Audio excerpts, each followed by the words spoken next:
This is Learn from Others, where we interview a cross-section of successful individuals so you can learn from their experiences, achievements, and even their mistakes. We ask 4 questions that will educate and inspire. Greg Stanley will be your guide as we join our guest on a journey from adolescent daydreaming to success in today's world. Join us on this adventure as we learn from others together. Well, welcome to Learn from Others, where we help others succeed by sharing success. I'm very excited to introduce our special guest today, Patt Ochoa. Pat, how you doing today? I'm doing good. How about yourself? I'm doing wonderful. I appreciate you joining us today. Before we find out what you're actually doing today, if you would, tell me what you want to be when you grew up. That's a great question. What did I want to be when I grew up? I grew up wanting to be a counselor. I went to the YMCA when I was a kid. I was a camper, and I had some mentors in my life that were counselors of mine. That were some of the directors at camp were mentors of mine. Growing up without a father, the mentors in my life meant everything to me. Being in the YMCA, we learned it was a Christian-based organization at that time, at least a lot. So they just taught a lot of those principles and values. It was kind of a lot about self-growth, love, and being a service to others. So being in that environment and growing up without a dad and a single parent, no brothers and sisters, it was a pretty lonely life. Right. So I really always thrived when I was at camp. I was really always excited. So looking up to those guys, I wanted to do and be who they were and what they gave. That's really awesome. Now, what age was this that you first started going to a YMCA camp? I first started going to ever since I first remember. I'm probably like 7 years old. My mom put me in summer camp, during the summertime when I wasn't in school, so that she can go to work and I'd be in summer camp. And then once a week, we would go to, week-long camps in the mountains. And then winter time, they had a winter camp as well. So Wow. we'd go up there for a week. Was there one particular moment or some event or something where one of the counselors really made an impression on you, or was it just over the years kind of impression? It was, I think, a great question. I over the years, it was just they always had an impression on me. I always looked forward to going. I lived a really alone life throughout the year during the school year. Being an only child and not having a dad and just kind of didn't really connect with friends a lot, didn't have a lot of friends. And so I always looked forward to going to camp. And then they brought me in as if it was like a family for me.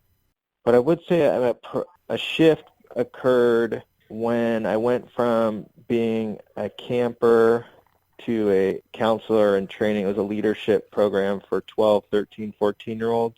And I had a mentor of mine who, since I was a little kid, who took me under his wing and just really encouraged me and said, "This is something that you could do." He talked to me. He didn't say you would be a great leader. He talked to me as if I already was a leader. He believed, and it was just his love and compassion and his passion for what he was doing. It was like he just talked me into already being what I was, what he believed I was. My whole life it was kind of like I'd get in trouble. The way I would deal with and cope with my feelings in school was that I would be sarcastic, I would make fun of other kids, and then I'd get sent to the principal's office. And and I was seeking attention of some sort, whether it was negative or positive. And I would sit down with the principal, and they'd always say, "You have such potential. Like, Right. If you could just apply yourself to school and you'd apply yourself to doing your homework, like you could get good grades, right? You have this potential." And I always heard that message as like, I wasn't worth anything. I was a loser. I wasn't good enough. And so the way this mentor of mine, this counselor talked to me, it was, "You are a leader." And he trusted me with tasks as a leader in which I stepped into that power and started to become the person truly that I believe that God intended for me to be. Yeah, that's really amazing. And I know it is super impactful. I remember the first time someone who was not a family member that believed in me. I was in 8th grade, and it just was so impactful at the time that they put that kind of trust and responsibility on you because they saw more in you than you saw in yourself, right? Yeah, absolutely. That's exactly what it was like. Yeah, that's awesome. Well, you wanted to be a counselor when you were little, so tell me, what do you do today? What do I do? All sorts of things actually today. Just to kind of preface, I took my first drink of alcohol at 9, smoked weed at 11. By the time I was 17, I was already recreationally using many different hallucinogens and drugs. At 17, my mom basically gave me the ultimatum: you can either stay here and be sober at our house, or you can go out and hang out with friends and get loaded. And I chose at that point in my life that I'd rather hang out with my friends and live on the streets and use drugs and alcohol. And fast forward 10 years, I ended up on Skid Row, downtown LA. Hadn't showered in 6 months. I was intravenously using many different drugs, drinking alcohol. I was 98 pounds. At that point, I got sober 17 years ago. And I got sober, and I started to help people get sober, and I was helping a lot of young guys between the ages of 16 to about 25 getting sober. And a guy came up to me and he said, "Hey, I'd really like you to come hang out with some kids that I work with at an outpatient drug and alcohol outpatient program." And I said, "Yeah, I'd love to do that." And so I went to hang out with 10 of his kids and take them to the beach, and we just went and started having fun in the community and finding hobbies and things that the kids like to do. And what happened for me at that point was I said, "Man, this is something that I've always liked doing." Because of my addiction, I was an assistant director for a daycare program for the YMCA, was fired from that job. And I thought that I would never be a counselor again. I kind of just resigned. I had so much shame and guilt that I was a drug addict and, working with kids and losing that career, that I just kind of signed off. And I went to go help this guy with his kids, and what happened for me at that point was I realized that the leader in me, that the mentors believed in me, that another guy was believing in me. And so I started hanging out with his kids and went back to school, became a drug and alcohol counselor, worked at a residential program for adolescent boys, worked with them for 5 years, really recreated their recovery component at their program. And fast forward into a transitional living program I started in Orange County for adolescents, giving them a longer-term treatment. And currently I do interventions for families. I coach and case manage families into finding placement for their adolescents and or young adults into treatment. I coach kids coming out of treatment how to, how to live life out of treatment, out of drug and alcohol addiction, back into the families, and teaching them how to be successful without drugs and alcohol in their life. I also work and my business is called 1111 Coaching, which is what I do all that stuff for. I also do work with a program out of Portland, Oregon called Sober Living Oregon. I do business development for them. We have a gender-separate structured sober livings in Portland, Oregon, and we also have a co-ed IOP outpatient program. So we provide drug and alcohol services for those coming out of treatment, residential, and or detoxes, come to us. Really believe in helping families recover and come together is our goal. A lot of love and compassion. I really believe that for addiction, huge part of addiction is just a lot of isolation and loneliness, loss of connection, loss of any sort of connection, spiritually, physically, or with others. And so I believe in just a lot of love and compassion. A lot of what addicts really want is just someone to listen to them and hear them, so to be present and understanding. It's kind of how I operate. Yeah, you just unrolled a whole lot of stuff right there as far as your career journey, because it's really fascinating. I mean, the couple things I like to touch on, that moment that you got fired from the YMCA, that had to be just heartbreaking, right? Because that was where you kind of found yourself, wasn't it? So I love that you touch on that. It's been a journey, because at that point, if I'm just going to be candid and honest, I was a full-blown heroin addict working with elementary school kids, and I was functioning, nothing, it was a lot of shame and a lot of guilt. And ultimately what I got fired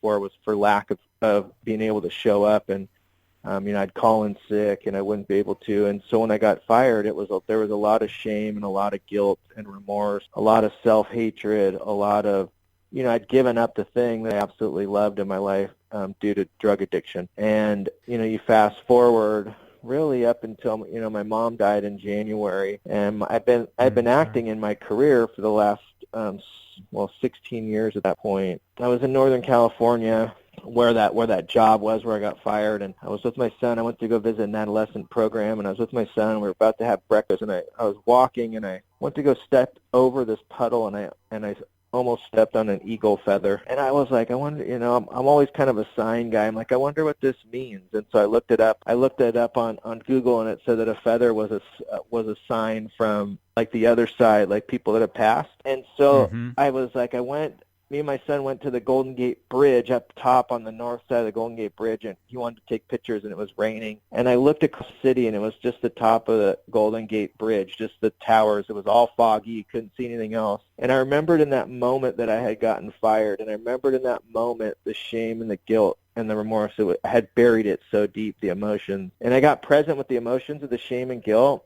In that moment, like, I realized the negative self-talks that I was never going to be successful, that I was never going to be good enough because of that, really came back to play all these years later, 20 years or whatever it was later, and started to have like a healing experience that's no longer who I was then, and the person that I had become today was the person that God created for me to be. To go all the way back to that guy who believed in me, in that moment I really started to believe in myself. And it's just interesting you bring that point up.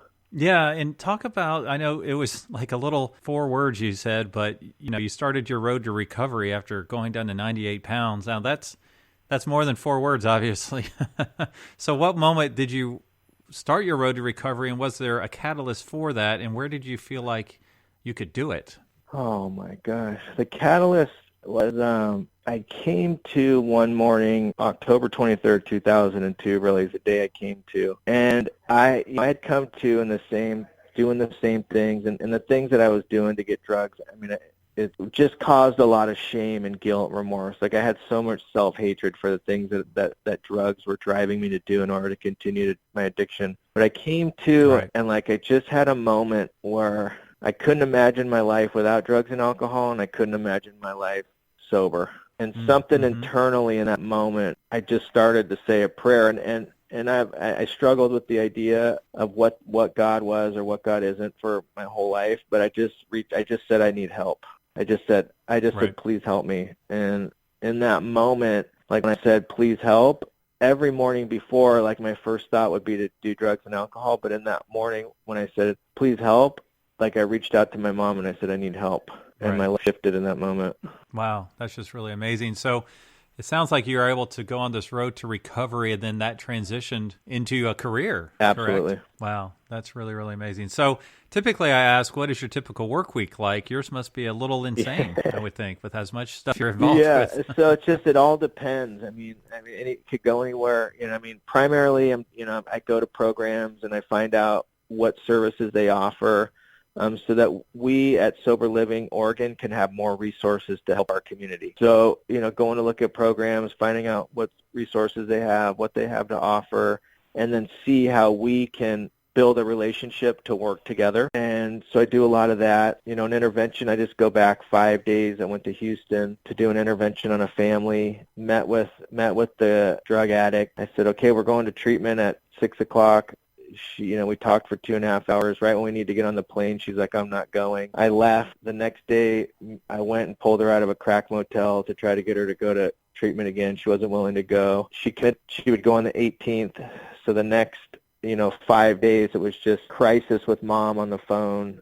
Pretty much 20 hours of the day was mom just in constant crisis because not knowing if her daughter was going to live or die. I was in Seattle the 18th. She got on a plane and came and met me, and then we get her into treatment. So it's a 24-hour job. You never know when crisis is going to hit, when someone asks for help, what that's going to look like. Not one intervention is ever the same. It's always different. You don't know how it's going to turn out.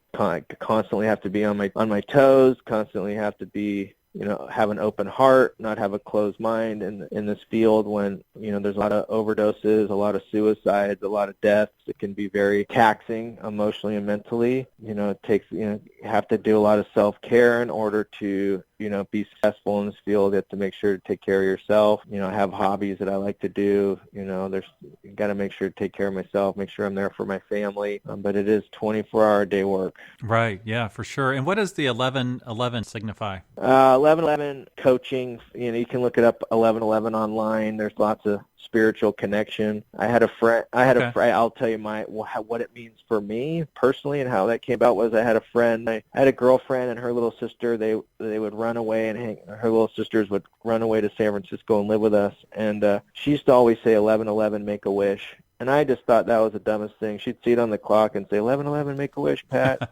And I would just kind of play her off. I'm like, no, come on, 1111, make a wish. Fast forward, I had 5 years sober, and that ex-girlfriend had called me and said that she found her younger sister, Rita. She committed suicide and was hanging from the rafters. And if I would come over and help the family, and I said, yeah, I'd love to come over. And I went over to her house to help the family. And I was in the backyard, and I was saying a prayer and just kind of, I didn't know what to do. I didn't feel capable of being strong emotionally and mentally for the family. And I opened my eyes and there was a hummingbird about, 18 inches away from my face. And that next morning I woke up and I saw 11:11 on the clock. And I've literally seen 11:11 on the clock. I don't want to say every day, but a high 90% every day I've seen 11:11 on the clock. So that's how 11:11 came forward for me. It's how the hummingbird's on my logo. So, yeah, that's how it is for me. Wow. Yeah, powerful stuff for sure. As a reminder, you can check out all previous episodes at learnfromothers.org.